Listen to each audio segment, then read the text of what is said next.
Everyone is the hero of their own story, and sorceress Clia Dower was no exception. In her own twisted way, she strived to change the Necro Guild from within. Good evening, Iphuans. I'm Lady Alexis, and welcome to Manor Sous-sol. I am an Iphuan from the ancient town of Ithoro, of which I will tell you the story of my people.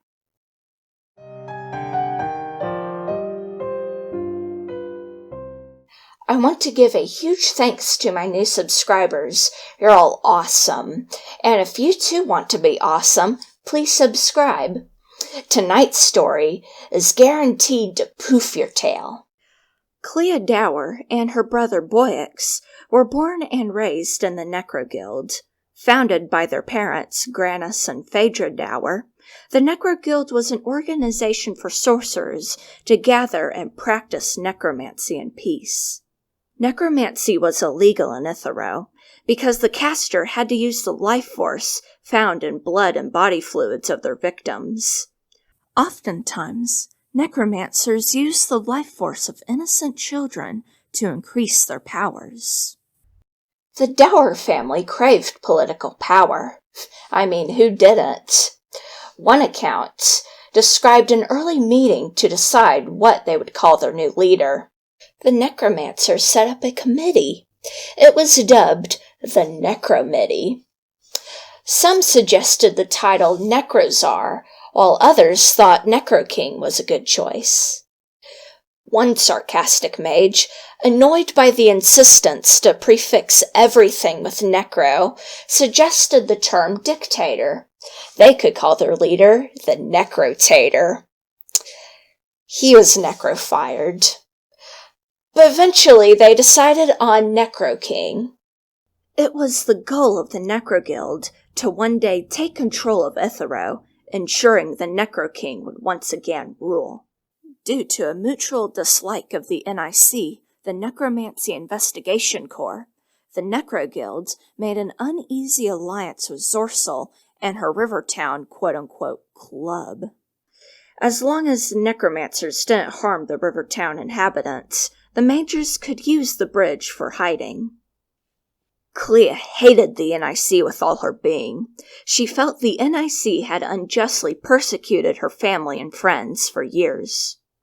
Her loyalty was unwavering. Her favorite spells were healing and reanimation, some of the most difficult to master. She had the ability to turn Iphuans into ghouls to do her bidding. Of all her abominations, Clia adored her 3-meter-tall ghoul Max.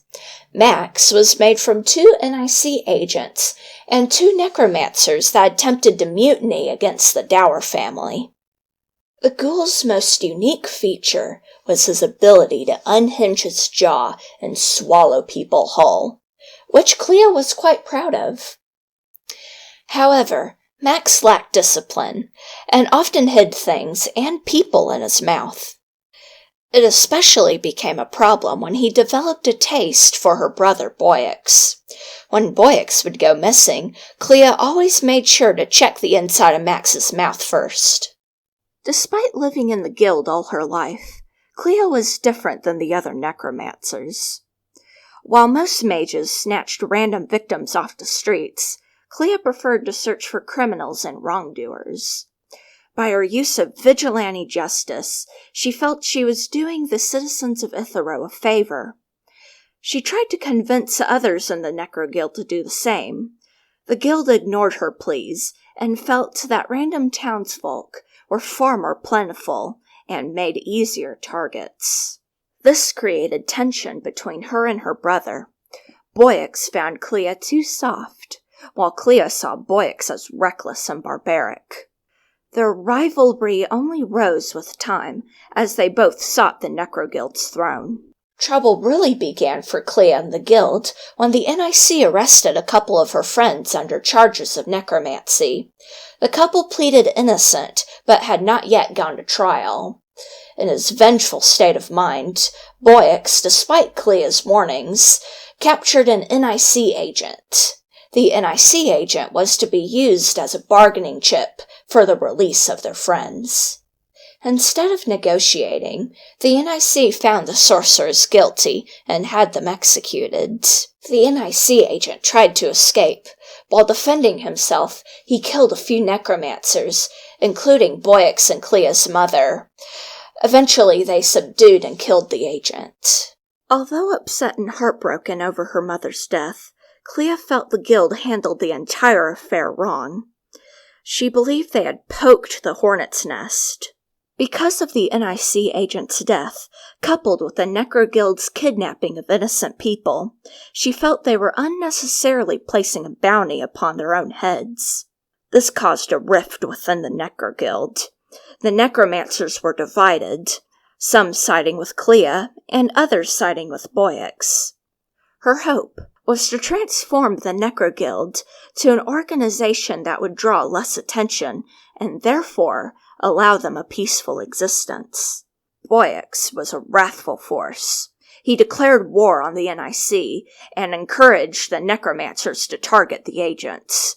Nothing but complete power over all of Ithoro would suffice. Then peace would be obtained. Clia was a necromancer with a heart. Of her enemy. I know this because she kept it in a jar on her mantle under her Live, Laugh, Love sign. She and Boyix were very ambitious. Ambition can be a good thing, but when taken too far, it can divide a family, or even a kingdom. So who would be the next Necro-King, or Queen, and who would become a Necrotator? That, my little Iphuans, will be a story for another time. I want to give a special shout out to my new followers on Twitter. Your support means so much to me. Feel free to come visit me anytime at Manor Sous-sol. I would love to share more stories with you. And until we see each other again, I hope you have a tail-poofin' time.